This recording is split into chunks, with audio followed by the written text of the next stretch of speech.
Capital sports के साथ में नवीद खोखर प्रोग्राम में आज बात करेंगे फीफा वर्ल्ड कप के सनसनीखेज मैचेस के हवाले से। और फीफा वर्ल्ड कप के अंदर बहुत सारी टीम्स पहली बार पार्टिसिपेट कर रही हैं, बहुत सारी डिफाई चैंपियंस मौजूद हैं और इस दुनिया खेल के सबसे बड़े इवेंट के अंदर किस तरह के मैचेस चल रहे हैं, कौन किसको हरा रहा है, आज इस पर बात करेंगे। और स्पेशली हम बात करेंगे गुज़िश्ता 2 दिनों के अंदर जो मैचेस हुए फीफा के, उस पर मेरे सामने जो एक पॉइंट टेबल पड़ा है, लिस्ट पड़ी है जी, उसके मुताबिक इंग्लैंड ने क्रोएशिया को 2 के मुकाबले में 4 गोल से शिकस्त दे दी। आज इस पे मैच पे बात करेंगे क्योंकि इंग्लैंड कंसीडर किया जा रहा है कि फीफा वर्ल्ड कप में ये टॉप 4 के अंदर, टॉप 8 के अंदर आने वाली टीम है। और रोनाल्डो का जादू भी नहीं चल सका और रोनाल्डो के मैच में पुर्तगाल और कांगो के दरमियान जो मैच था वो 1-1 गोल से बराबर रहा है। ये मैच बराबर, और जब रोनाल्डो खेल रहे हों तो बात आमतौर पर यही की जा रही होती है कि ये बड़ी टीम है और ये शिकस्त दे देगी, बट ऐसा नहीं हुआ।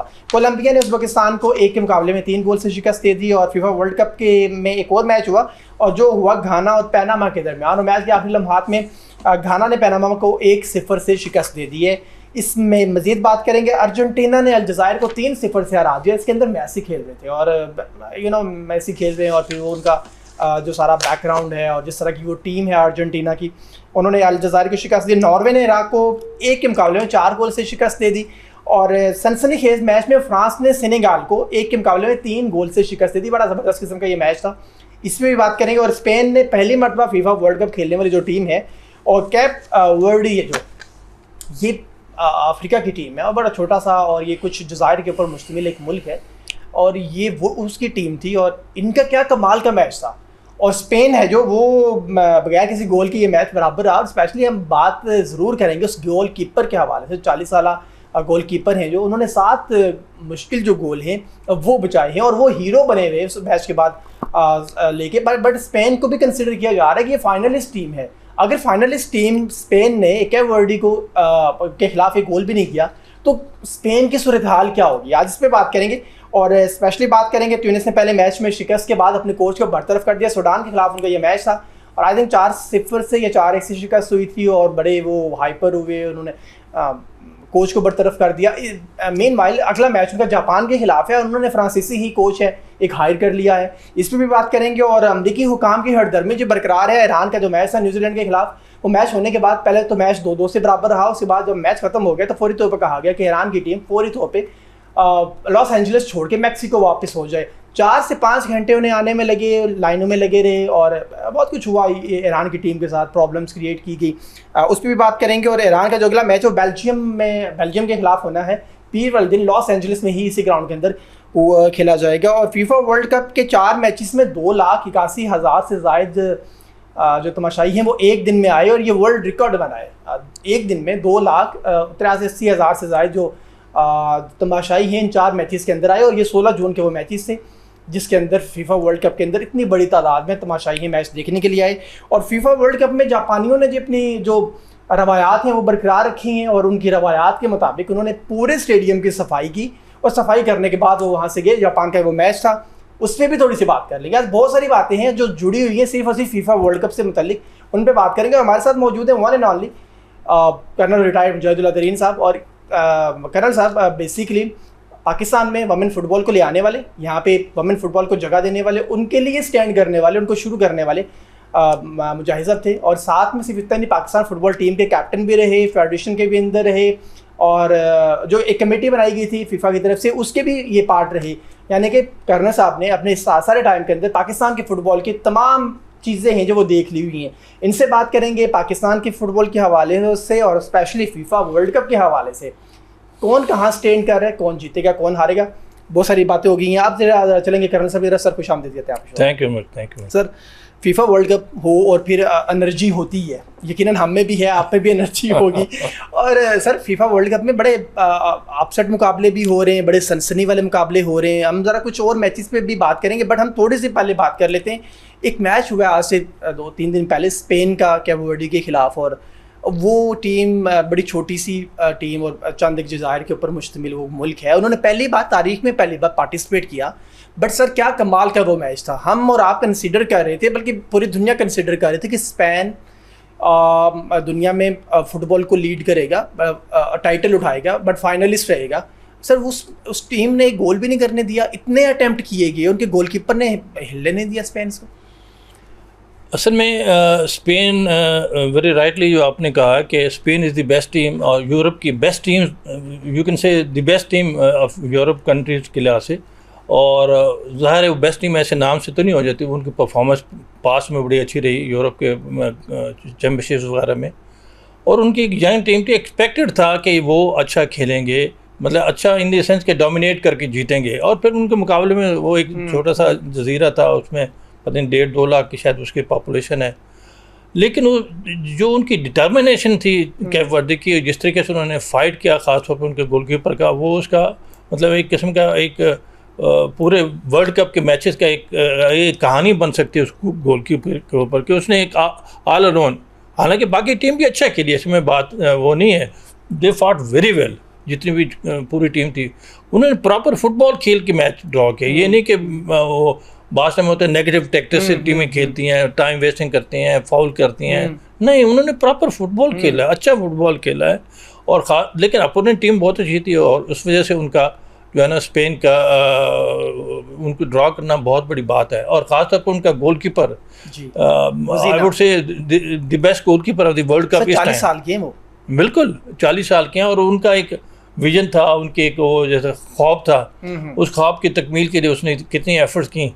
और वो मैच के बाद इतने बड़ी एक किस्म की अचीवमेंट के बाद उससे जब इंटरव्यू हुआ तो बेचारे का ही कुन कंट्रोल सेंटिमेंट्स, और वो फट पड़ा कि जी मेरी माँ होती तो ये होता है। चूँकि और बात हुई जो आपने भी अभी मेंशन की, उसके माँ को जो है ना वीज़ा ना मिल सका ओनली बिकॉज रीज़न उनके पास इतने पैसे नहीं थे। ये भी एक अलमिया है, ये देखें बीइंग $15,000 आपने साथ में जमा कराने तो आप, और ये सिर्फ एज ए स्पेशल केस इस चंद एक कंट्रीज़ को ऊपर एक किस्म का बैन लगाया था अमेरिका ने कि जी इतना पैसा कितने हज़ार डॉलर, $15,000 देंगे तो फिर आपको वीज़ा मिलेगा। तो ये बड़े ये जो सुपीरियरिटी कम्प्लेक्स है ना ये फीफा इसका अमेरिका का, उसने हमारे वर्ल्ड कप का मज़ा ख़राब कर दिया, to be very frank. Iran के साथ बड़ी ज़्यादती, पहले उनको वीज़े नहीं मिल रहे थे, फिर उनको ऑफिशियल वीज़े नहीं मिले, सारा कुछ होने, अच्छा फिर उनकी कोशिश की गई कि उनका मैचेस इंस्टेड ऑफ अमेरिका मुल्क में हो जाए। देखिए ये एक स्पोर्ट्समैन स्पिरिट के ख़िलाफ़ है, टू बी वेरी फ्रैंक, जो फीफा के फेयर प्ले पे उसके ख़िलाफ़ है। ठीक, और डिस्पाइट द फैक्ट कि उनको इतना बड़ा ऑनर मिला, वर्ल्ड कप मिला है, तो वर्ल्ड कप को एज अ गुड होस्ट आप होस्ट करते। मुझे याद है, देखें इंडिया पाकिस्तान की दुश्मनी शुरू से चल रही है, बट इवन देन मुझे याद है 2005 में इंडिया हमारे पास आया था, 3 टेस्ट मैचेस की एक सीरीज थी, कोयटा में, पेशावर में, लाहौर में मैचेस हुए। हमने बीइंग अ होस्ट उनको बहुत लुक आफ्टर किया हर लिहाज से, उनको कोई कंप्लेंट, मैं basically I was director technical, I was handling everything हर जगह पर, तो उनको कहीं को कंप्लेंट हमने चांस नहीं दिया, बल्कि सो मच हो कि उसमें ये किस्म की फ्रेंडली सीरीज थी, तो हम जो होस्ट कंट्री हो तो वो रेफरीज जो होते हैं मैच ऑफिशियल वो खुद अपने लगाते हैं, तो हमने अपने मैच ऑफिशियल लगाए। और उनका एक जो कोच था, सिख था, मुझे I am forgetting his name, तो उसने कहा your referee in Lahore was the best, और लाहौर में वो हमसे 3-0 से आ रहे थे। आप इससे अंदाज़ा करें कि हमने हर लेवल पर अपने आप को एक फेयर प्ले को फीफा के रखते हुए, फिर बीइंग होस्ट हमने अपनी एक एफर्ट की कि उनको कोई ऐसी कंप्लेंट ऐसा ना हो, ताकि हम फिर इस सीरीज़ को एनुअली एक किस्म का हम प्रोग्राम बनाए। तो ये एक अमेरिका को चाहिए था कि जंग है और खेल है, बिल्कुल ऐसे ही खेल को उसी स्पिरिट से, और जिस तरह फीफा का फेयर प्ले का एक स्लोगन है या उसका, और ये सिर्फ स्लोगन नहीं है, बातचीत नहीं है, वो उसको इंश्योर करते हैं ताकि हर मैच में, हर जगह पर, हर लेवल पर एक फेयर प्ले हो, ताकि हर एक को एक अपॉर्चुनिटी मिले अपने आप को परफॉर्म करने की, अपने आप को खेल को बेहतर से बेहतर करने की। ये बात कह रहे हैं कि जो ईरानियंस हैं उनके साथ ठीक नहीं किया गया, जैसे आप बात कर रहे हैं कि ये जो सिलसिला हुआ कैप वर्डे का, कि उनकी माँ को, उसकी जो गोलकीपर है उनकी माँ को वीज़ा नहीं दिया गया इतने ज़्यादा पेमेंट्स की वजह से, तो ऐसा क्यों नहीं होता कि जब फीफा कहीं पे इवेंट कर रहा होता है तो फिर उन्हें उस मुल्क में उस मुल्क को देखना ही होता है कि पूरी दुनिया से लोग वहाँ पे आएंगे, तमाशाई भी आएंगे, कोचेस भी आएंगे, रेफरीज भी आएंगे, वहाँ पे प्लेयर्स भी आएंगे, उनके और भी ऑफिशियल्स आएंगे, तो आपको वीज़े देने पड़ेंगे।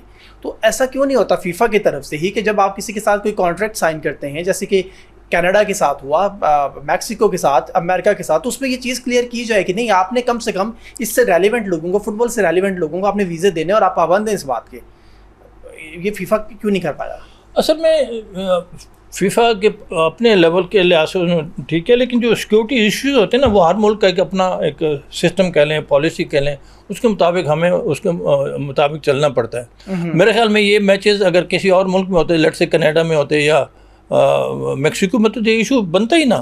ये तो एक पर्सनल राइवलरी ईरान अमेरिका के बनी थी, जो कि मेरे ख्याल में अभी ख़त्म हो जानी चाहिए, जो लेटेस्ट डेवलपमेंट्स हैं क्या पॉलिटिकल लेवल पर। तो ये उस लिहाज से, और अनफॉर्चुनेटली ये होना तो नहीं चाहिए। सम ऑफ द अदर हमारी दुनिया में वो माइट इज़ राइट बना हुआ है। अमेरिका ने सारी दुनिया को एक किस्म का आगे लगाया हुआ किसी न किसी चक्कर में, किसी न किसी चक्कर में।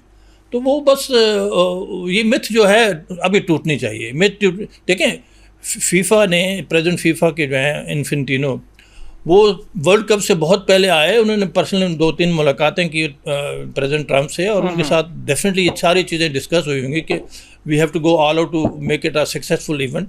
वो डेफिनेटली सारी बात होंगी। But then at the same time देखें, प्रेसिडेंट फीफा जो इन्फेंटिनो, वो आफ्टर द मैच जब ईरान के ड्रेसिंग रूम में जाके उनसे बातचीत की, उनसे गपशप की, just to make them realise कि जी ठीक है, आपने एक अच्छी स्पिरिट दिखाई, अपना अच्छा मैच खेला, ये किया वो किया, और किसी टीम के पास नहीं गए, सिर्फ ईरान के पास गए, चूँकि उनके साथ अनफॉर्चुनेटली इन माई ओपिनियन बहुत ज़्यादती हुई। मैच वो खेल रहे हैं अमेरिका में, उनको इजाज़त नहीं कि अमेरिका में आकर रह सकें। पहले उन्होंने मैच चेंज करने की, विनर चेंज करने की कोशिश की, लेकिन फीफा के एक सिस्टम है, उनकी पॉलिसी, उसको आप चैलेंज नहीं कर सकते। तो वो नहीं हुआ। फिर उन्होंने कहा जी अल्टीमेटली ठीक है, they will stay at Mexico और मैच खेलेंगे और वापस चले जाएंगे। They are not allowed to stay night ही छोड़े। वो मैच के फ़ौरन तो उनको कहा, जैसे वो कहते हैं ना, धक्के दे के निकालने वाली बात की, just to get rid of them. नहीं, ये स्पोर्ट्स में नहीं होना चाहिए, स्पोर्ट्स में नहीं होना चाहिए। सर, इंग्लैंड और क्रोएशिया के मैच पे थोड़ी बात करते हैं। और क्रोएशिया को 2 के मुकाबले में 4 गोल से हरा दिया इंग्लैंड ने, और इंग्लैंड भी कंसिडर किया जा रहा है कि कहीं ये फाइनलिस्ट टीम्स के अंदर मौजूद होगी, नज़र आएगी। इसके मैच को कैसे देखेंगे आप? जो इंग्लैंड और क्रोएशिया का मैच हुआ, जो इंग्लैंड की टीम को, मैंने रात ही ये मैच हुआ, मेरे ख्याल में इंग्लैंड की एक बड़ी अच्छी बैलेंस टीम है। ठीक है, उनके खिलाफ भी 2 गोल हुए हैं, लेकिन उनकी एक अच्छी बैलेंस टीम है, और उनके पास बेंच भी बड़ा स्ट्रांग है। और उसमें आप इससे अंदर काफ़ी सारे इंटरनेशनल फेम के प्लेयर जो हैं वो बेंच पर बैठे हुए थे, वो जो कि बाद में सेकंड हाफ में है। तो वो उस लिहाज से उन्होंने और मैं मेरे ख्याल में एक टीम कम से कम क्वार्टर फाइनल सेमीफाइनल तक पहुंचनी चाहिए, इंग्लैंड की जो टीम है। और आगे अच्छा बिल्टअप कर ले कोच ने अच्छा एक कम्बिनेशन स्ट्राइक कर लिया, तो हो सकता है वो सेमीफाइनल से आगे भी चले जाएं।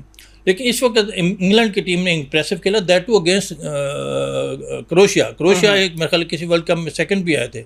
और उनके बड़ा एक फेमस प्लेयर है मॉड्रिच रात फिर खेला था, और मेरे ख्याल में उसकी उम्र भी अच्छी खासी हो गई, शुड बी नियरिंग 40।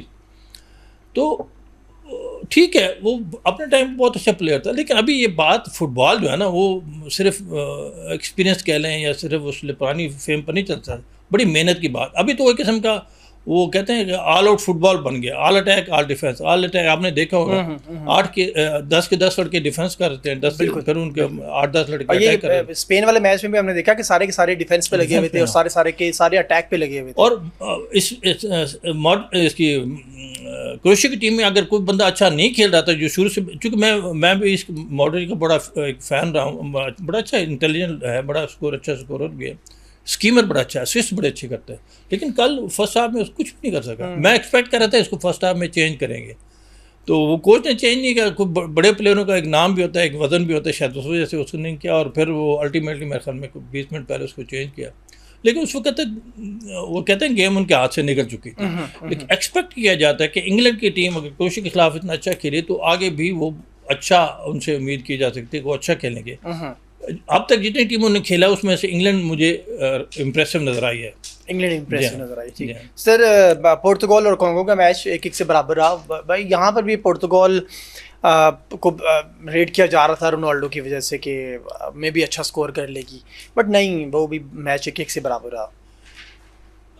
रोनाल्डो देखें, पुर्तगाल बहुत अच्छी टीम है, सिर्फ रोनाल्डो नहीं, उसमें और भी बड़े अच्छे प्लेयर हैं, बड़े नामी गिरामी, अभी मैं उनका नाम तो बहुत अच्छी टीम है, बैलेंस टीम है। लेकिन इधर भी मसला वही था, रोनाल्डो अपने टाइम का बेस्ट प्लेयर, इसमें कोई शक ही नहीं है, इसमें कोई शक नहीं। टाइम का मुराद सर अभी नहीं है, अब नहीं है, लाभ नहीं है। बल्कि लास्ट मुझे जो थोड़ा सा आइडिया है, जो लास्ट वर्ल्ड कप कतर में हुआ, उसमें भी रोनाल्डो को जब कोच ने बाहर बैठाया तो रोनाल्डो ने काफ़ी उसका रिएक्ट किया और बड़ा एक किस्म का स्कैंडल सा बन गया। तो रोनाल्डो एज अ कैप्टन खेल रहे थे, पिछले वर्ल्ड कप में भी कैप्टन थे। इस वर्ल्ड कप में भी ठीक ठीक खेल रहे थे। तो मेरा ख्याल था कि उसको इंटरवल में ज़रूर चेंज करेंगे, इंटरवल में चेंज नहीं किया, बाद में जाके चेंज किया तो गेम ख़त्म हो चुकी थी। देखिए हर चीज़ का अपना टाइम है। अभी इधर बैठ के मैं भी बड़ी फिलासफी पेश कर रहा हूँ आपको, लेकिन मैं अगर ग्राउंड में जाके खेलना चाहूँ तो नहीं कर सकता, क्योंकि वो कहते हैं फिटनेस के लिहाज से आपको चीज़ें जो है ना वो बड़ी ज़रूरी होती है। ठीक हो गया सर। अगले मैच में हम अगर बात करें तो कोलंबिया ने उज़्बेकिस्तान को एक के मुकाबले में 3 गोल से हरा दिया। आई थिंक ये चीज़ हमारे पास मौजूद है, हम रैंकिंग की बात कर रहे थे, ये हमारे पास मौजूद है ऑलरेडी। यस, कोलंबिया ने उज़्बेकिस्तान को, ये है ऑलरेडी आपके पास है सर, ये कोलंबिया ने उज़्बेकिस्तान को 1 के मुकाबले में 3 गोल से हरा दिया है।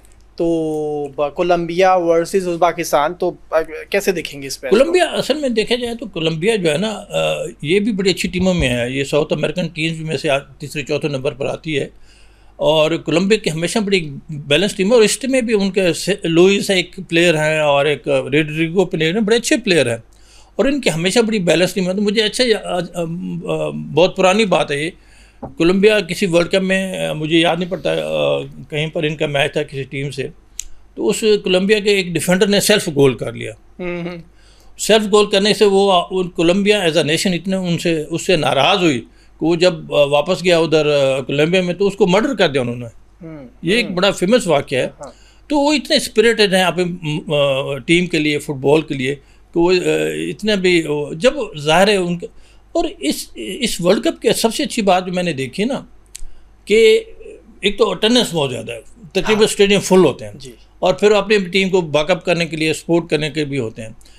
सबसे बड़ा इम्प्रेसिव जो मैं इम्प्रेस हुआ, बल्कि मैं एक दोस्त से डिस्कस कर रहा था ईरान के मैच से पहले कि पता नहीं ईरानियों को इधर फ्लैग भी अपना उठाने देंगे कि नहीं उठाने देंगे। इनके स्पेशल जो रिस्पेक्ट वो होते हैं, ये फ्लैग का इशू बना था, लेकिन इस पर भी डिस्कस करेंगे इसके बाद हम। ठीक है जी। तो उसमें लेकिन मैंने उसको कहा, मुझे लगता है कि अगर यहाँ पर कोई इनके सपोर्टर फ्लैग वगैरह लेके तो उनको डिपोर्ट कर देंगे। ये हुआ सर, ये जो फ्लैग वाला मामला था इसमें दो ईरानी फ्लैग हैं, एक पुराना और एक ये नया फ्लैग। तो फिर वहाँ पे अमेरिकी अदालत में ये केस चला प्रॉपर्ली, बिल्कुल, कि कौन सा वाला फ्लैग है जो आप वेजा कर सकते हैं, कौन सा नहीं। तो वो पुराना फ्लैग है, उसको मना किया गया, उसको रोका गया। पर जो नया फ्लैग है इसको वहाँ पे खोला। अच्छा, आपने देखा वो जब फ्लैग लगाया जा रहा था और जब उसे ओपन कर रहे थे तो एक बड़ा जोश नज़र आया हमें, थ्रिल नज़र आई हमें ग्राउंड के अंदर। वो जब ओपन हो रहा था, जब उनका मिलीना और मित्राना नेशनल एंथम चल रहा था, तो बड़ी थ्रिल नज़र आ रही थी ईरान वर्सेस न्यूजीलैंड वाले इस मैच में। वो मैच तो 2-2 से बराबर रहा, बट आई थिंक मैं समझता हूँ शायद इतनी सारी मुश्किलात के बावजूद, इतनी पाबंदियों के बावजूद आप ईरान का 2-2 से मैच को ड्रॉ करना, आई थिंक ईरान की जीत है। ईरान की जीत है, बिल्कुल, इसमें कोई शक ही नहीं। ईरान की जीत है और ईरान के जो उनको टीम कैप्टन तहरीमी था, देखें एक ईरान की टीम में आपने गौर से देखें उसको मैच को, स्पिरिट बड़ी थी उन प्लेयर्स में। वो एक स्पिरिट थी, वो जिस तरह एक होता है ना नेशनल स्पिरिट, वो मेरे ख्याल में ऐसे ईरान से ज़्यादा नहीं हो सकती कि अंडर द सर्कमस्टांसेस मुल्क उनका एक जंग में उलझा हुआ है। जंग में भी ऐसा है कि सारी दुनिया के जैसे कहते हैं कि ख़तरनाक से ख़तरनाक हथियार उनके खिलाफ इस्तेमाल हो रहे हैं और उनके पिछले 40 साल से उन पर वो इक़्तिसादी पाबंदियाँ हैं, ना वो कुछ बेच सकते हैं ना वो ख़रीद सकते हैं। तो अंडर द सर्कमस्टांसेस ईरान को एज ए नेशन सर्वाइव करना और ईरान की फ़ुटबॉल टीम को as a football team survive करना एक बहुत बड़ी अचीवमेंट वाली बात है। बिल्कुल, और आई थिंक सर इतने प्रॉब्लम के बावजूद, जैसे आप बात सर्कमस्टांसेस की कर रहे हैं, तो ईरान का वहाँ पे जाके खेलना ही यकीनन एक बहुत बड़ी बात है।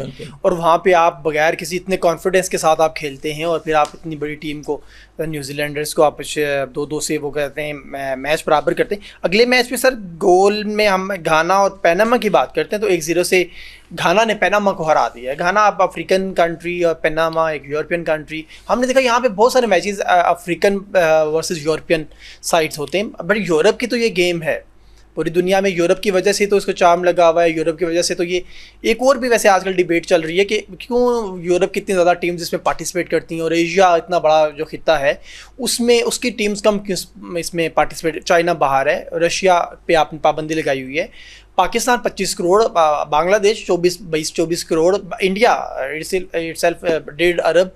तो इतनी बड़ी कम्युनिटी को आपने फुटबॉल से दूर रखा हुआ है। बट पहले इस मैच पे बात कर लेते, घाना वर्सेस पनामा, वो 1-0 से घाना ने मैच जीता, इसको कैसे रेट करेंगे? देखिए, घाना की टीम पहली दफ़ा अच्छा नहीं आई, हमेशा से अच्छी टीम आती है, अच्छी बैलेंस टीम आती है, और इसमें आज के इस मैच में उन्होंने अच्छा परफॉर्म किया। और अगर क्रिटिकली देखें ना तो ये अफ्रीकन कंट्री जो है ना, with the passage of time they have come up very well, और उसकी ज़्यादा वजह ये है कि इनके बहुत सारे अच्छे प्लेयर जो है ना वो जाके यूरोप में लीग खेलते हैं, बड़ा पैसा कमाते हैं। और ये आपका जो है सेनेगाल का प्लेयर माने जो है, सादियो माने, ये पहले लिवरपूल में खेलता था, अभी मेरे ख्याल में उसमें खेलता है, जर्मन किसी लीग में खेलता है, बहुत पैसे लेता है। और ये तो एक किस्म का गरीब मुल्क और गरीब प्लेयर है ना, तो इसने अपने गांव में अपनी जगहों पर उस पैसों को इन्वेस्ट किया और अपने डेवलपमेंट कह लें उस लोगों के लिए किया। तो ये बेसिकली इसलिए सादियो माने या सेनेगाल वाले इतना, और ये जितनी भी अफ्रीकन कंट्रीज अच्छा खेल रहे हैं, स्पेशली ये इसकी मोरक्को की बात करते हैं, इनके तकरीबन 90% प्लेयर, बल्कि वो कहते हैं एक आध प्लेयर ही इनका जो है इधर अपने मुल्क में खेलता है, बाकी सारे बाहर खेलते हैं। बिल्कुल। तो उधर से पैसे कमाते हैं, तो ये एक अट्रैक्शन है और फिर एक प्रेसिडेंट बन जाते हैं। अब सेनेगाल के लिए भी सादियो माने खेल रहा है, तो मैं भी इतना अच्छा खेलूँ ताकि मैं भी जाके उतना पैसा कमाऊँ, और इस लिहाज से उनका एक फ्यूचरिस्टिक पॉइंट ऑफ व्यू से एक गोल बन गया, ऑब्जेक्टिव बन गया कि जी हम अच्छा खेलें, फुटबॉल खेलें, और अपने मुल्क के लिए भी और अपने पैसे कमाने के लिए भी डेफिनेटली। सर अगले मैच पे बात करते हैं। मेसी की शानदार हैट्रिक जो हुई है, अर्जेंटीना ने अलजायर को 3-0 से शिकस्त दे दी। अर्जेंटीना ने अलजायर को शिकस्त दी, बट अर्जेंटीना को आप कहाँ पे रेट करते हैं? रोनाल्डो, मेसी, ये बड़े सारे कंपटीशंस हम देखते रहते हैं आप सोशल मीडिया के ऊपर, बट ग्राउंड के अंदर कहाँ रेट कर रहे हैं अर्जेंटीना की टीम को विद मेसी? अर्जेंटाइन की टीम मेसी के साथ मेरे ख्याल में एक बहुत अच्छी उसका कॉम्बिनेशन कह लें, अंडरस्टैंडिंग कह लें। मेसी की एक बड़ी खूबी है, देखें इसमें कोई शक नहीं है, रोनाल्डो बहुत अच्छा प्लेयर रहा है, बहुत अच्छा स्कोरर रहा है, रोनाल्डो के साथ मेसी भी है, मेसी के अलावा ये जो मॉड्रिच की मैं बात कर रहा था, इसलिए ये सारे प्लेयर बहुत अच्छे हैं। नेमार जो है इसका ब्राज़ील का, वो बड़ा अच्छा स्कोरर भी रहा है, बड़ा अच्छा पॉपुलर प्लेयर भी रहा है। लेकिन ये सारे वो लोग हैं, ये चारों जिनके मैंने नाम लिए, ये इनका आखिरी वर्ल्ड कप है। अब इस आखिरी वर्ल्ड कप में जो मैं देख रहा हूँ, नेमार को तो उन्होंने अपनी ब्राज़ील की टीम में खिलाया नहीं है, मॉड्रिच कल रात खेला तो एवरेज भी नहीं खेला, ठीक है। रोनाल्डो, मेरे हिसाब में अगर रोनाल्डो को फर्स्ट हाफ में ही चेंज कर लेते तो पुर्तगाल की टीम और अच्छा खेलती मेरे ख्याल में। ठीक है, देखिए हर प्लेयर क्या करता है वो, लेकिन इन सब में अगर देखा जाए तो मेसी सबसे ज़्यादा, ना सिर्फ वो उसने 3 गोल किए हैं, बल्कि at the same time Messi का सबसे बड़ा एडवांटेज है कि वो असिस्ट बड़ी अच्छी करता है, वो बड़े इंटेलिजेंट असिस्ट करता है। ऐसा असिस्ट करेगा, ऐसा बॉल अपने प्लेयर्स को देगा कि वो पूरा डिफेंसिव बीट हो जाता है मेसी के। तो मेसी इसलिए मेसी एज वाइज 19-20 के फ़र्क से इनसे थोड़ा शायद छोटा बड़ा हो, लेकिन मेसी का जो स्ट्रक्चर है, फिजिकल स्ट्रक्चर कह लें या उसकी पर्सनल, मेसी आई थिंक 37-38 के हैं और रोनाल्डो 40 के, आई थिंक। हाँ ऐसे जी, बट इवन देन इनकी परफॉर्मेंस में ये मैं पहले से ही एक्सपेक्ट कर रहा था कि मेसी, शायद मैंने किसी प्रोग्राम में बात भी की हो कि इन पुराने प्लेयर में से जिनका आखिरी वर्ल्ड कप है और बड़े एक रेनाउंड किस्म के प्लेयर हैं, बड़े लीजेंडरी प्लेयर हैं, इन 3-4 में से अगर कोई बंदा इस वर्ल्ड कप में परफॉर्म करेगा तो मेसी ही करेगा। और आगे के मैच में भी मुझे लगता है ऐसे कि मेसी अपनी पूरी टीम को लेकर, और अगर आपका कप्तान अच्छा हो, इतना लीडिंग प्लेयर भी हो, अच्छा हो, और पूरी टीम को लेके चल रहा हो, तो टीम फिर वो कहते हैं डबल होकर खेलती। तो मेसी इसकी अर्जेंटाइन की टीम वैसे बैलेंस है। पिछले जो वर्ल्ड कप की टीम है उसमें काफ़ी सारे प्लेयर वो हैं, तो मेरे ख्याल में उससे शायद ही कोई ऐसा प्लेयर हो जो किसी वजह से बाहर हो गया। सर नॉर्वे ने इराक को एक के मुकाबले में 4 गोल से हरा रहा है, और Norway no doubt football nation है, और वहाँ पे तो हमने देखा कि इतनी मौसम की सख्ती के बावजूद भी, और अब सारे में मौसम के बाद कुछ डेज़ में या कुछ मंथ्स में बहुत सख्ती होती है, तो नॉर्वे ने इराक को हराया एक के मुकाबले में 4 गोल से। एक के मुकाबले में 4 गोल से शिकस्त दे दी नॉर्वे को टीम को। बट इराक की टीम को कैसे लीडर देखते हैं? इराक की टीम मेरे ख्याल में तो इराक की टीम शायद फर्स्ट टाइम क्वालिफाई किया वर्ल्ड कप के लिए, और इराक एक दफ़ा के एशियन चैम्पियन भी रहा है, beating Saudi Arabia.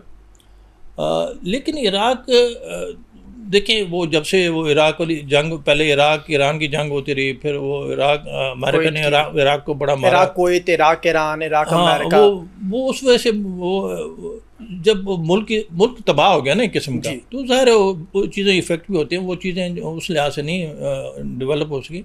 But even then at the same time आपको ये बताऊँ, नॉर्वे बड़ी अच्छी टीम हमेशा रही है। इनके एक वो प्लेयर हैं जिन्होंने 2 गोल भी किए हैं, फॉरगेटिंग ने, वो उसमें सिटी, मैनचेस्टर सिटी में खेलते हैं, वो उनका बहुत अच्छा प्लेयर है और 2 गोल भी उसने किया, और उस लिहाज से वो टीम के बड़ा एक नॉर्वे की टीम एज अ होल अच्छी बैलेंस, ये नहीं कि फर्स्ट टाइम, हमेशा से अच्छी टीम आती रही है। ठीक है sir, Senegal versus France versus Senegal, और इन्होंने फ्रांस ने 3 गोल के में से हरा दिए, 3-1 से हरा दिए फ्रांस ने सेनेगल को।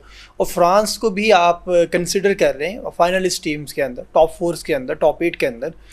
ये कैसे देखते हैं आप फ्रांस सेनेगल के मैच को? फ्रांस की टीम मेरे ख्याल में कम अज़ कम सेमीफाइनलिस्ट है, सेमीफाइनलिस्ट कम अज़ कम मेरे ख्याल में, आगे भी जा सकती है। और अगर उनकी वो 11 देखें, उनके रिजर्व देखें, तो वो चांसेस हैं फर्स्ट सेकंड हो जाएं।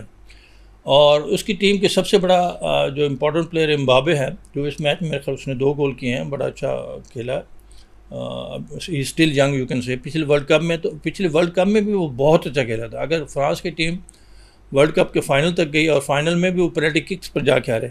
आपको एक थोड़ी मैं पिछले वर्ल्ड कप की बात बताऊं, तो जब फाइनल हुआ ना अर्जेंटाइन के साथ, तो मैंने किसी घर में वो किया था, मैंने कहा फ्रांस जीतेगा, तो सारे कहते हैं अर्जेंटाइन जीतेगा, जो मैसी वगैरह गया, मैं कहा नहीं फ्रांस जीतेगा। स्टेज गेम की जिसमें फ्रांस की टीम 2 गोल से हारी थी इंटरवल में, मेरे ख्याल में 2 गोल से जब हारी, तो उन्होंने फिर कहा कि अभी तो देखें आपकी टीम हार गई। मैंने कहा मैं अभी भी कहता हूँ फ्रांस जीतेगा, ठीक है, टिल द टाइम आखिर तक मैंने कहा फ्रांस जीतेगा। जब पेनल्टी किक्स पर गया तो मैंने कहा अभी मैं नहीं कहता हूँ कि चांस वाली बात है, तो वो फिर मेरे ख्याल एक पेनल्टी किक से वो हार गए। तो फ्रांस की टीम, और फ्रांस की टीम में भी जैसे हम बात कर रहे थे, मोस्टली ये अफ्रीकन कंट्रीज़ के प्लेयर हैं, बहुत सारे साउथ अमेरिकन प्लेयर हैं, बहुत सारे जो उधर एक किस्म का उनके नेशनलिटी लेके वहाँ के उन टीम के मेंबर बन गए। तो वो बात हुई है, वो जो जब जहाँ पर आपको पैसा मिलता है उस लिहाज से, तो वो फिर दूसरे प्लेयर फिट हो जाते हैं और अपना परफॉर्म भी करते हैं। और फ्रांस की टीम हमेशा बड़ी बैलेंस रही है, वर्ल्ड कप जीता भी है उन्होंने, तो अभी भी फ्रांस की टीम मेरे हिसाब में कम से कम सेमीफाइनलिस्ट है। सर, ट्यूनिस और स्वीडन का मैच था, और इस मैच के बाद ट्यूनिस को शिकस्त का सामना करना पड़ा, आई थिंक 4-1 से सूडान के मुकाबले में। बट जो हमारे लिए खबरियत है इसके अंदर, जो न्यूज़ है हमारे में, वो ये कि एक मैच के बाद फौरी तौर पर इनके कोच को बरतरफ कर दिया गया, वो भी फ्रांसीसी कोच थे, और एक नए फ्रांसीसी कोच को हायर कर लिया गया। अब अगला मैच ट्यूनिस का जापान के साथ है। कहा जा रहा है कि इन कोच के होते हुए लीग के भी कोई मैचेस नहीं जीत सका ट्यूनिस। तो कैसे देखते हैं सूडान वर्सेस ट्यूनिस के उस मैच में, स्पेशली एक मैच के बाद आप अपने कोच को हटा देते हैं, अगला मैच आपके जापान के खिलाफ आता है, और Japan one of the best teams, I think बहुत अच्छी टीम है इन वर्ल्ड कप। बट किस तरह से कहेंगे कि ये मैच जो अगला होने वाला है, वो जो प्लेयर्स जो खेल रहे होंगे वो एक नए कोच के साथ किस तरह से ग्राउंड के अंदर जाएंगे? ये ज़्यादा बेहतर नहीं होता कि कोच है जो आपका चल रहा है, आपके पहले कम से कम लीग के पहले 2-3-4 मैचेस हैं, 3 मैचेस हैं, जो उनमें तो कम से कम उसको कंटिन्यू करने दिया जाए, नेक्स्ट उसमें जाके आप उसको चेंज करते हैं, रिप्लेस करते हैं, तो फिर भी बट मुश्किल हो जाता है प्लेयर को। आई थिंक वो एक एक्सपेक्टेशंस वाली बात है ना। इस तरह ट्यूनीशिया के खिलाफ, ट्यूनीशिया का हारना जो है उसके सूडान के खिलाफ, ये एक किस्म का अनएक्सपेक्टेड था जी। फेवरेट टीमों को अगर देखें तो वो सारे लोग तकरीबन ये कह रहे थे कि ट्यूनीशिया जीतेगा। हार जाना, और फिर वो परफॉर्मेंस को इतनी अच्छी भी नहीं थी टीम की, बड़े मार्जिन से हारे। और फिर ये कि ये पहले भी कई दफ़ा हुआ है कि जो कोच को इमीडिएटली सैक किया गया, नया कोच लाया।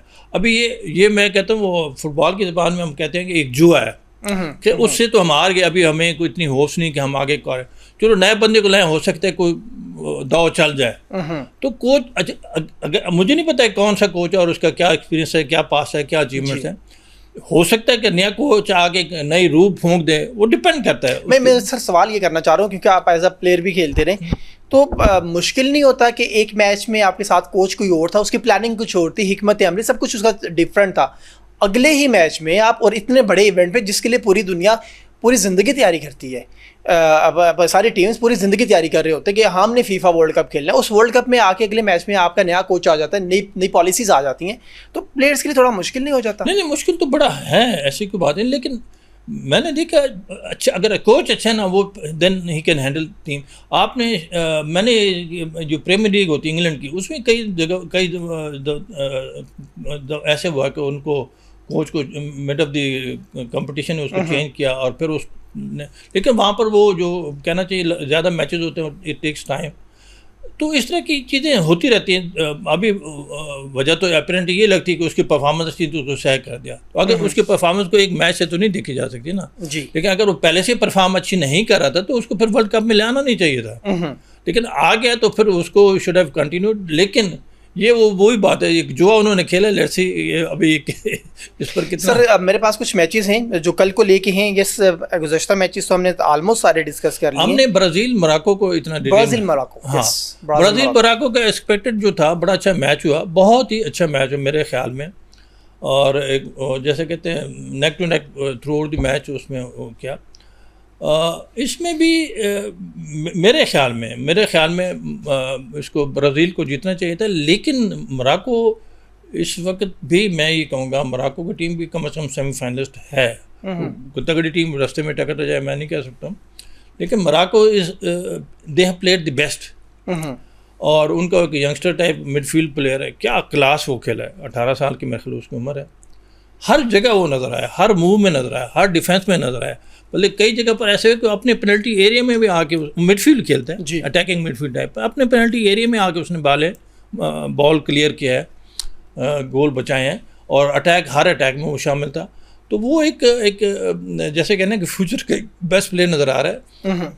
और मैंने ये देखा मोरक्को को, मैं मोरक्को को फ़ैन हूँ टू बी वेरी फ्रैंक, पिछले वर्ल्ड कप से जब उसकी परफॉर्मेंस देखी मोरक्को। और उनका जो अशरफ हकीमी बड़ा इंटेलिजेंट प्लेयर है, बड़ा एक ठंडा प्लेयर आई वुड से है, लेकिन क्या उसके कमाल असिस्ट होते हैं, क्या उसकी मनूवरिंग होती है, किस तरह बॉल को कराते हैं। पर समहाउ वो अपोनेंट टीम ब्राज़ील बहुत वर्ल्ड बेस्ट टीम है इस टाइम, लेकिन ब्राज़ील से वर्ल्ड बेस्ट तो हम कह रहे हैं उसको, उसकी परफॉर्मेंस कह रहे हैं उस लिहाज से, लेकिन ब्राज़ील की इम्प्रेसिव परफॉर्मेंस अभी तक मैंने नहीं देखी, नहीं आई इस मैच में स्पेशली मैं बात करूँगा। ठीक है सर, हम जरा कल के मैचेस पे कुछ बात कर लेते हैं। जो आइंदा आने वाले 3 मैचेस हैं उसमें स्विट्जरलैंड वर्सेस बोस्निया है, स्विट्जरलैंड और लॉस एंजलिस के अंदर ये खेला जाएगा, लॉस एंजलिस में, और ये ग्रुप बी का मैच होगा। और ग्रुप बी का ही एक और मैच है जो कनाडा वर्सेस कतर है। मैं ज़रा पहले स्विट्जरलैंड वर्सेस बोस्निया मेरे लिहाज से तो स्विट्जरलैंड फेवरेट टीम है, उसको जीतना चाहिए। बोस्निया इतनी अच्छी टीम नहीं है, बोस्निया के पहले भी कोई इतना अच्छा परफॉर्मेंस नहीं रही वर्ल्ड कप के लिहाज से, तो स्विट्जरलैंड जीत जाएगी इस लिहाज से। स्विट्जरलैंड और मेरे ख्याल में टॉप लीडर भी शायद ही होगी, पहले भी जीता हुआ ना इसने। ठीक है, एक अगला match Canada versus Qatar, Canada में ही खेला जाएगा, और ये है ग्रुप बी का मैच है ये, कनाडा वर्सेस कतर। अच्छा मैच होगा, एक अच्छा मैच होगा। मेरे कतर मतलब क्वालिफाई करके, हालांकि पिछले वर्ल्ड कप में कतर ने खेला था, वर्ल्ड कप जो कतर में हुआ, लेकिन बीइंग होस्ट उसको अकोमोडेट किया गया था। अभी कतर क्वालिफाई करके गया है जी। और एक चीज़ मैं आपको बताऊं, जितने भी एशियन कंट्रीज क्वालिफाई करके गए हैं इस दफ़ा, दे आर परफॉर्मिंग वेल। शायद एक आध टीम ज़रा ढीला खेला, दे जनरली मैं बात कर रहा हूँ। हालांकि उससे पहले जितने वर्ल्ड कप होते थे, आज से 8 साल पहले 12 साल पहले, उसमें जल्दी इनकी परफॉर्मेंस अच्छी नहीं होती थी, आसानी से हार जाते थे। लेकिन अभी जो एशियन कंट्रीज से क्वालिफाई टीमें करके गई हैं, जिसमें कोरिया है, जिसमें जापान है, इवन सऊदी अरेबिया है, कतर है, ये हमारे सेंट्रल एशियन, इसके उज़्बेकिस्तान भी अच्छा खेली, हालांकि हार गए। तो इस लिहाज से ये दे आर परफॉर्मिंग वेल, और इनसे उम्मीद की जाती है। अभी जो आप बात कर रहे हैं ना कनाडा की और कतर की, मेरे ख्याल में 50-50 मैच है, जो टीम ज़रा अच्छा क्लिक करेगी। अलबत्ता कनाडा को अपने होम क्राउड का एक एडवांटेज डेफिनेटली होगा, लेकिन कतर की टीम भी they are very well prepared. बात यह कि पैसा है उनके पास, पैसा लगाते हैं, उनके फुटबॉल फैंस बड़े हैं, पैशनेट बड़े हैं, जो हर जगह पहुंच जाते हैं अपनी टीम को बैकअप करने के लिए। तो अच्छा मैच होना चाहिए सर। एक मैच मैक्सिको में भी खेला जाएगा, और तीनों कंट्रीज में एक मैच होगा। उसमें मैक्सिको वाला जो मैच है, मैक्सिको वर्सेस कोरिया रिपब्लिक के दरमियान होने वाला है। कैसे इस मैच को कैसे रेट करेंगे? मैक्सिको, वही बात है, मैक्सिको का होम ग्राउंड का एडवांटेज है, लेकिन उसके मुकाबले में ये जो है क्या नाम, दूसरी कोरिया रिपब्लिक जी, कोरिया रिपब्लिक, पिछले मैच के परफॉर्मेंस देखें, कोरिया ने बहुत अच्छा खेला मेरे ख्याल में। और ये कोरिया, जापान, इन लोगों के जो मैंने एक चीज़ देखी है ये थकते ही नहीं हैं, इतना भागते हैं, सारे अटैक में होते हैं, सारे डिफेंस में होते हैं। तो ये जैसे कितना 11 से 22 होके खेल रहे होते हैं। बाकी टीमें भी अच्छी फिटनेस के लिहाज से अच्छी होती हैं। तो ये मेक्सिको फेवरेट तो है इस मैच की, लेकिन मैच ये भी बड़ा अच्छा होगा। अच्छा सर, एक और मैच है ईरान वर्सेस बेल्जियम, इस मैच पे भी बड़ी नज़र है और ये अगेन लॉस एंजलिस में ही खेला जाएगा। आई थिंक वही तरीकाकार अडॉप्ट किया जाएगा जो पिछले मैच में हमने देखा ईरान वर्सेस न्यूजीलैंड के लिए। बट ईरान के लिए थोड़ा सा मुश्किल ज़रूर है ये सारा सफ़र और this and that, but Iranian team बड़ी पैशनेट है, बड़ी ज़बरदस्त किस्म के गेम का मुजाहरा कर रही है और हमने देखा कि ये जीत के लिए जाते हैं। ईरान वर्सेस बेल्जियम मैच को कैसा देख रहे हैं? मंडे को खेला जाएगा ये, मेरे ख्याल मंडे को खेला जाएगा। ईरान वर्सेस बेल्जियम जो है ना, is going to be a good match in my opinion, despite the fact कि ईरान की टीम को डिसएडवांटेज बहुत ज़्यादा है जो कि एज़ कम्पेयर टू बेल्जियम की टीम जनरली हमेशा से बड़ी अच्छी बैलेंस टीम होती है कि टेक्निकली बड़े एक अच्छी टीम होती है। उनका अच्छा लीग शीग भी उनकी अच्छी होती है, यूरोपियन कंट्रीज़ के लिहाज से वो लीडिंग टीम्स में आते हैं। लेकिन ईरान इज़ आल्सो, वो आप वाली बात है, बड़े स्पिरिटेड में है, उनकी कौम की स्पिरिट है। वो कहते हैं कि दुनिया के जो सबसे सुपर पावर है उसके ख़िलाफ़ हमने जंग लड़ी है और जंग जीती है। As a matter of fact वो अग्रेसर भी थे, सारा कुछ भी थे, बट इवन और एक मोराल जो है ना इस वक्त ईरान का बहुत ऊंचा है, एज अ नेशन भी, एज अ फुटबॉल टीम भी। तो ठीक है, बाकी चीज़ें मैटर तो बहुत करती हैं, लेकिन उनको बिकॉज ऑफ द वार जो हुई अभी उसमें उनकी प्रिपरेशन तो ज़रूर इफ़ेक्ट हुई हैं। फिर ये उनको डिसएडवांटेज होगा, वीज़ा शीज़ा का, वो रहते हैं मेक्सिको में, मैच अमेरिका में खेलते हैं। बस अजीब से, ये पहली दफ़ा मैं पिछले 40-50 साल से फुटबॉल को फॉलो कर रहा हूँ।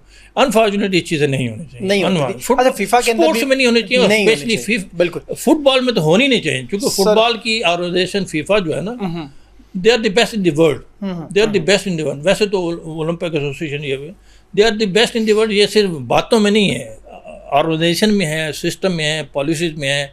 और इनके देखें ये जो है बड़ी एक इम्पॉर्टेंट बात है कि किस तरह आप अपने मुल्क को, किस तरह अपनी ऑर्गेनाइजेशन को लेके चलते हैं। तो उस ऑर्गेनाइजेशन को अगर किसी ने चैलेंज किया है, थोड़ा सा आप कह सकते हैं कि उनकी पॉलिसी को डिस्टर्ब किया है, तो अमेरिका ने किया, करना नहीं चाहिए। बिल्कुल सर, आखिरी मेरे पास कुछ वक्त है, प्रोड्यूसर मुझे बता रहे हैं कि आपकी क्लोजिंग का टाइम हो गया, बट मैं पाकिस्तान से मुतल्लिक थोड़े दो चीज़ें आपसे डिस्कस करना चाह रहा हूँ। पाकिस्तान वर्सेस पाकिस्तान इन मालदीव, आपने देखा बहुत ज़बरदस्त किस्म के मैचेस हुए। हम 4 मुल्की उस कप के अंदर हमने उसको विन किया है आफ्टर अ लॉन्ग टाइम।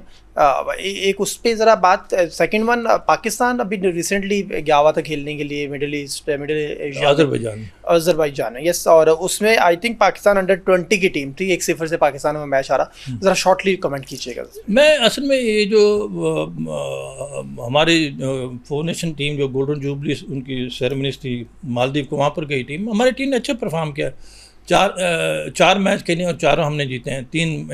पहले 3 मैच खेले हैं, 4 टीमें थी, 4 में से 3 मैच जीत गए। फिर वो फर्स्ट सेकंड जो अफगानिस्तान के साथ मैच हुआ, क्योंकि बांग्लादेश और मालदीव एलिमिनेट हो गए बीइंग द लोवेस्ट इन चारों में। तो फिर फाइनल मैच जो हुआ हमारा अफगानिस्तान। देखिए ये एक बहुत बड़ी अचीवमेंट है पाकिस्तान फुटबॉल फेडरेशन की और फुटबॉल की।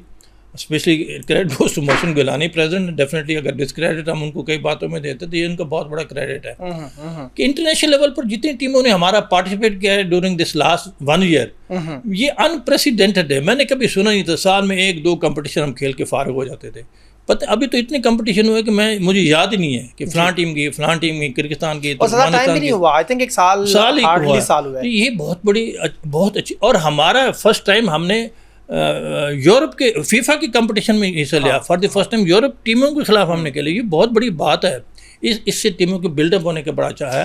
तो हाँ जी, दूसरी बात आपने की जो अभी अंडर-20 टीम गई इसमें अज़रबैजान, ये इंसिडेंटली इधर इस्लामाबाद में जो हमारी अंडर-20 टीम और जो हमारी सीनियर टीम का कोच सोलानो, इनके दरमियान में एक मैच हुआ था। तो उसमें हमारी अंडर-20 टीम 3-1 से जीती थी और बड़ा अच्छा खेल की जीती थी। मैं हमेशा कहता रहता हूँ, सोलानो से भी मेरी एक दिन बात हुई थी। मैंने कहा आप अंडर-20 में से अच्छे लड़के पिक करें और इसमें डालें। तो ही एग्रीड, जैसे उसने कहा नहीं अच्छे लड़के हैं, हम उनको करके ले चलते हैं। तो मेरे ख्याल में अंडर-20 टीम में टैलेंट है। वो यंग भी हैं कंपैरेटिवली, उनको पैशन भी है, आगे बढ़ने के शौक़ भी होता है कि जी मैं अंडर-20 से सीनियर टीम में जाऊँ। तो ये एक है। लेकिन बात हुई है कि हम उनको आगे कैसे लेके चलते हैं, और होपफुली तो इनमें से 4-5 प्लेयर निकल जाएंगे। लास्ट क्वेश्चन सर, पाकिस्तान कभी क्वालिफाई करता हुआ हमें कभी दिखेगा हम फीफा वर्ल्ड कप में पाकिस्तान की टीम जाएगी? देखिए ये सही बात है, सारी उम्र हमने फ़ुटबॉल में गुजारी, मेरी भी एक ख्वाहिश होगी कि पाकिस्तान टीम हम उसको देख के जाएं कि वो वर्ल्ड कप खेलती है। और देखिए दुनिया में कोई चीज़ नामुमकिन नहीं है, नामुमकिन नहीं है। वो कहते हैं ना, वो पंजाबी की मिसाल है, जितना गुड़ डालेंगे उतना ही हमें फ़ायदा होगा। अभी वो देयर इज़ नो डाउट, मुझे इसमें बिल्कुल कोई शक नहीं, हमारा इतना अच्छा टैलेंट है फ़ुटबॉल का, अनबिलीवेबल। मैंने तो बड़े मासद में काम किया है, गिलगित बल्तिस्तान में भी काम किया है, चित्राल में ख़ातर काम किया है, फाटा के लोगों को मैं अच्छी तरह जानता हूँ। तो ये लोग बड़े बहुत टैलेंटेड है और उनका सिर्फ शौक़ है football, nothing else, football football football.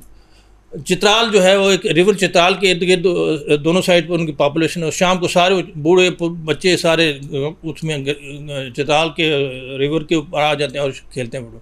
लेकिन सिर्फ टैलेंट ऐसे ज़ाया हो रहा है, और इस टैलेंट को चलाने के लिए हमें बहुत, देखें, एक प्रॉपर यूथ डेवलपमेंट प्रोग्राम होना चाहिए। ठीक है, वो आर्सन वेंगर है फीफा का टेक्निकल डिपार्टमेंट का head, the most competent person मैं उसको समझता हूँ।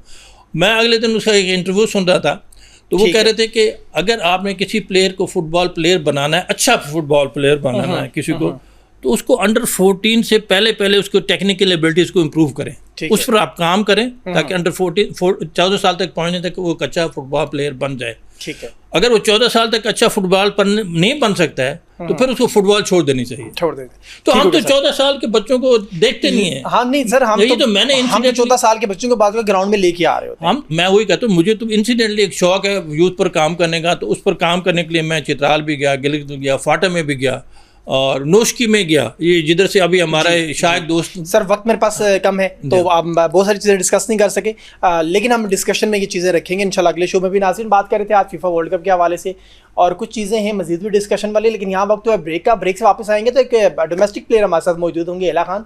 उनसे पाकिस्तान के डोमेस्टिक फुटबॉल के हवाले से थोड़ी बात करेंगे, but football FIFA world cup के फुटबॉल के हवाले से हमारे शोज़ के अंदर फीफा के ऊपर हम बात करते रहेंगे। वक्त तो ब्रेक का, हमारे साथ रहिए। वेलकम बैक जी। बात करें आज फीफा वर्ल्ड कप के हवाले से, और फीफा वर्ल्ड कप के साथ साथ में आगे थोड़ी सी बात कर लेते हैं पाकिस्तान के लोकल फुटबॉल के हवाले से। और पाकिस्तान में ये फुटबॉल बहुत ज़्यादा खेला जाता है, और यही वजह कि अब रिसेंटली हमने देखा कि पाकिस्तान की टीम मालदीव भी गई, और वहाँ से वो 4 मुल्क की जो इंटरनेशनल इवेंट था वो भी पाकिस्तान जीत के आया, और पाकिस्तान की टीम अज़रबैजान गई हुई थी, एक सिंगल मैच था अज़रबैजान के साथ, 1-0 से पाकिस्तान को शिकस्त हुई। बट पाकिस्तान के अंदर फ़ुटबॉल का बेइंतहा बेपनाह टैलेंट मौजूद है। हमने देखा कि यहाँ पाकिस्तान में बॉयज़ के साथ गर्ल्स की टीम्स भी मौजूद हैं, और गर्ल्स को भी ग्रास रूट लेवल के ऊपर अच्छी अकेडमीज़ भी मुयस्सर हैं। स्पेशली इस्लामाबाद की बात कर लें तो मल्टीपल फुटबॉल क्लब्स मौजूद हैं जहाँ पर ख़वातीन लड़कियाँ खेलती हैं। हमारे साथ भी आज एक लोकल फुटबॉल प्लेयर मौजूद है, एला खान नाम है उनका, और इस्लामाबाद सिटी से खेलती हैं। उनसे आज थोड़ी सी जर्नी के बारे में बात करते हैं, फुटबॉल जर्नी कैसे थी, कब से थी, और किस तरह से शौक है इनका ये डेवलप हुआ है। एला, खुश आमदीद कहते हैं आपको शो में, थैंक यू सो मच। और एला, बहुत छोटी सी उम्र, आप फ़ुटबॉल कब से खेल रही हैं? मैं फ़ुटबॉल जब 6 साल की थी तो खेलना शुरू किया था। मेरा भाई खेलता था, मेरा कोई शौक़ ही नहीं था पहले, तो उसके साथ मैं खेलती थी। वो मुझे फ़ोर्स करता था कि मेरे साथ खेलो, मेरे साथ खेलो। फिर मैं उसके साथ खेलना शुरू हो गई, और फिर मुझे ऐसे मतलब शौक़ हुआ ना फ़ुटबॉल का। तो जब शौक़ हुआ तो स्कूल में भी मैं फिर खेलती थी, लेकिन पूरे क्लास में मतलब हमारा तो ये था कि लड़के फ़ुटबॉल खेलते और लड़कियां अपना कुछ खेलती थी। तो जब मैं एक वाहिद लड़की थी जो सिर्फ लड़कों के साथ खेलती थी, तो उसकी वजह से मेरा कंपटीशन ज़्यादा हुआ, क्योंकि ये तो सबको पता है कि लड़के तो ज़्यादा उनकी मतलब बड़े होते हैं, स्टैमिना ज़्यादा होता है फुटबॉल को लेके, हाँ, उनकी स्ट्रेंथ भी ज़्यादा होती है। तो फिर मैंने काफ़ी देर के लिए खेला लड़कों के साथ। फिर आहिस्ता आहिस्ता कोचेस मोटिवेट करते थे दूसरी लड़कियों को कि लाइक आप भी आके खेलो फ़ुटबॉल। तो कोई खेलता नहीं था उस टाइम पे, क्योंकि इतना वो नहीं था कि लाइक लड़कियां भी फ़ुटबॉल खेलती हैं। तो जब एक दिन मेरा दादा जा रहा था मेरा भाई को एडमिट कराने एक एकेडमी में, मीफा, तो ये कुछ 2018 की बात है। तो मैंने कहा कि मैंने भी खेलना है, तो नहीं बल्कि मैं सिर्फ देखने गई थी उसके साथ। तो उस टाइम पे जब मैंने देखा तो दादा ने मेरे से पूछा कि तुमने भी खेलना है, तो मैंने कहा हाँ करा दे। तो उधर मेरी भी फिर एडमिशन करवाई। तो उधर पूरे एकेडमी में कुछ 4 कैटेगरीज थे, और सब में लड़के थे, सिर्फ मैं एक लड़की थी पूरी एकेडमी में। तो लेकिन मुझे उस टाइम पे अजीब नहीं लगा था, क्योंकि मैं तो बस शौक से खेल रही थी, मुझे कोई फ़ायदा नहीं पड़ता था कि सिर्फ लड़के हैं या लड़कियां हैं। लेकिन मैंने कभी देखा नहीं था कि लड़कियां भी खेलती है। ठीक है। तो क्योंकि स्कूल में भी लड़कों के साथ खेलती थी, एकेडमी में भी लड़कों के साथ खेलती थी, घर पे भी भाई के साथ खेलती थी, तो हम पूरा दिन फुटबॉल खेलते थे। तो फुटबॉल पैशन है आपका? फुटबॉल पैशन है। तो फिर आहिस्ता आहिस्ता जब हमने कुछ साल उधर गुजारे, 2023 में हम फुटबॉल फैक्ट्री आए, मैं और मेरा भाई। तो उधर मैंने देखा कि पहली दफ़ा कोई लड़कियों की टीम है, तो मुझे लगा ठीक है अच्छा होगा। तो उस टाइम मेरे कोच थे, कोच ईशान। अब लड़कियों की ट्रेनिंग मैंने पहले नहीं की थी, तो मुझे नहीं पता था कि कैसे था, मैं तो बस लड़कों के साथ खेलती थी। तो काफ़ी डिफरेंट था, like according to the boys training वो ज़्यादा स्ट्रेंथ पे फोकस करते हैं, और जब मैं उधर आई तो लड़कियों को ज़्यादा बॉल टचेस करा रहे थे और कंट्रोल करवा रहे थे और मैचेस खिला रहे थे, विच वाज गुड। तो मेरे जो कोच थे ना, उन्होंने काफ़ी मतलब मोटिवेशन, उन्होंने मुझे काफ़ी मोटिवेट किया कि देख तुम इस पैशन को अपना करियर बना दो। तो फिर मुझे भी उधर से आइडिया बना कि लाइक मुझे क्या करना चाहिए, इसको सीरियस लेना चाहिए। उधर से उन्होंने भी काफ़ी मोटिवेट किया है मुझे, और फिर हमने 1-on-1 सेशंस भी रखे उस कोच के साथ। मैं हर दिन 1 घंटा पहले जाती थी उधर बस खेलने, और 1 घंटा लेट आती थी। घर वाले भी कुछ नहीं कहते थे, क्योंकि बीच में घर वालों का प्रेशर आया कि मतलब छोड़ दो, अब क्या ही करना है फुटबॉल से, क्योंकि इतनी स्कोप नहीं है पाकिस्तान में। तो लेकिन मैं तो ज़िद्दी थी, मैंने कहा नहीं मैं तो नहीं छोड़ूंगी। और आपने अपनी ज़िद के बायस आज भी खेल रही है ना आप? अभी एक बात कर रही हैं कि इतना स्कोप नहीं है पाकिस्तान में। अभी एक फेडरेशन बनी है पाकिस्तान में, प्रेसिडेंट हैं उसकी, पूरी एक कैबिनेट उसकी मौजूद है।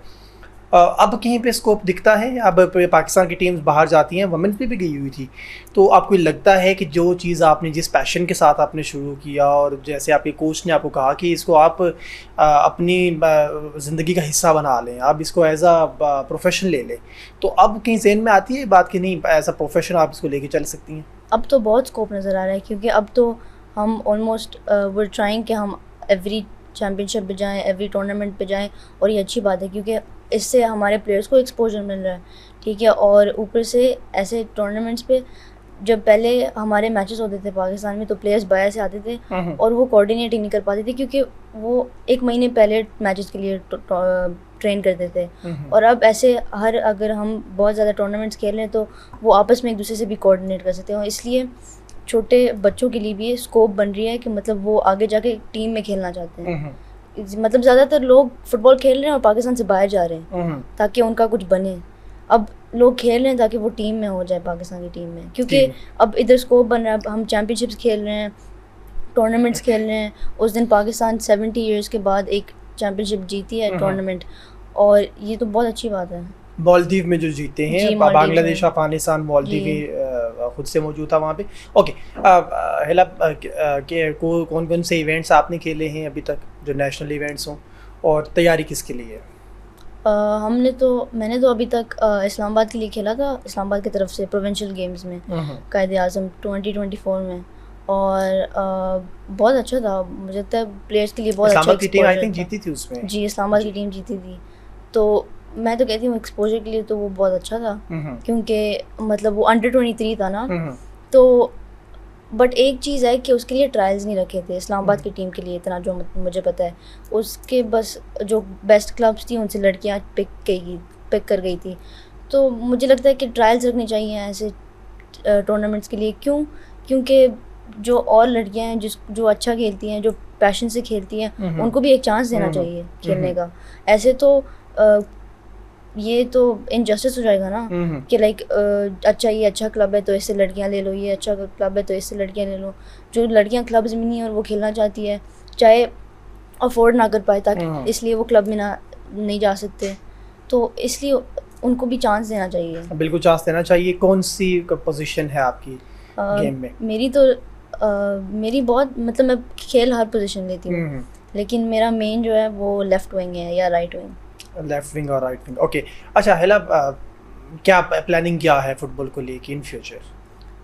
फ़िलहाल तो पाकिस्तान नेशनल टीम में पहुंचना है। गोल तो यही है, पहले तो नहीं था, पहले तो मतलब पहले तो प्लानिंग ही नहीं थी, पहले तो ये था कि बस बाहर जाना है, खेलना है, क्योंकि बाहर बहुत स्कोप थी। अब जब टीम डेवलप कर रही है और कोचेस भी सही पाथ पे चल रहे हैं एंड कोचेस बहुत कोशिश कर रहे हैं कि वो इस टीम को कहीं पहुंचा दें, तो अभी तो फुटसॉल भी आ गया है और हाँ भाई बिल्कुल शॉर्ट गेम है, शॉर्ट फॉर्मेट है, शॉर्ट फॉर्म है।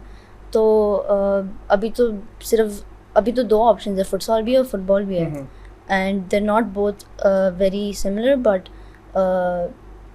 दोनों का गोल है। ठीक है, कोई मैसेज देना चाहेंगी फेडरेशन को, कोई मैसेज देना चाहेंगी, क्योंकि हमारा ये शो आपका देखा जाएगा, आपकी बात सुनी जाएगी, तो कोई बात करना चाहेंगी आप पाकिस्तान फुटबॉल फेडरेशन के कोई अहदेदारों से?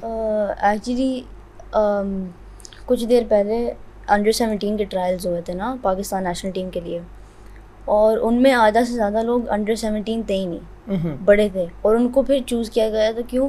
क्योंकि कोचेस उनको जानते हैं और वो अच्छे खेलते हैं। तो ये थोड़ा गलत है, क्योंकि अब जो अंडर-17 के प्लेयर्स जो सही जान लगा रहे हैं उनके लिए तो अनफेयर है ना। क्यों? क्योंकि ना उनकी कोई कनेक्शंस हैं, बस वो तो खेलने आए हैं, वो तो पैशन से खेल रहे हैं। आप बॉयज़ की बात कर रही हैं? अज़रबैजान टीम की? जी। ओके, ठीक है, राइट। कोई मैसेज और? नहीं। Thank you so much, thank you. Hela Khan हमारे साथ मौजूद थी जी, और उभरती फुटबॉलर हैं, इस्लामाबाद से खेलती हैं, इस्लामाबाद सिटी से, और बात कर रही थी आज फुटबॉल के हवाले से। पाकिस्तान में बहुत टैलेंट मौजूद है, हेला खान की शक्ल में भी आपने देखा, और इनका कहना है कि ये जो कोचिज़ की तरफ से पसंदीदा और नापसंदीदा प्लेयर्स को शामिल करना और बाहर निकालने का सिलसिला है जो, ये ख़त्म होना चाहिए। और यकीनन ये बात पाकिस्तान फुटबॉल फेडरेशन के अहदेदार भी ज़रूर सुन रहे होंगे और उन तक ये बात भी पहुंचाएंगे कि अगर ग्रास रूट के ऊपर प्लेयर्स के पास इस तरह की शिकायत मौजूद हैं तो उन्हें ज़रूर ख़त्म होना चाहिए। आज के शो से अपने होस्ट नवीद खोखर को इजाज़त दीजिएगा। अल्लाह हाफ़िज़।